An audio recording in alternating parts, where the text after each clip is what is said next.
La Regione Sicilia non avrebbe ancora speso circa 1 miliardo di euro di fondi europei relativi alla programmazione 2007-2013, in quanto da circa 2 anni alcune anomalie tecniche segnalate dalla Corte dei Conti di fatto bloccherebbero la capacità di spesa.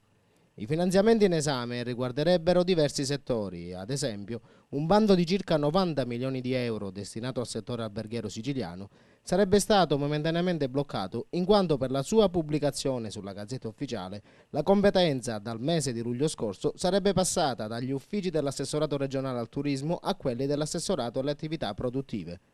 Un altro bando fermo sarebbe quello da 55 milioni di euro previsto per incentivare sull'isola l'imprenditoria giovanile, per il quale da circa un anno si attende la pubblicazione della graduatoria. Adagiati nei cassetti della regione anche gran parte di bandi interdipartimentali riguardanti l'Agenzia per l'impiego, il lavoro e la formazione, previsti dall'utilizzo delle somme derivanti dal Fondo sociale europeo.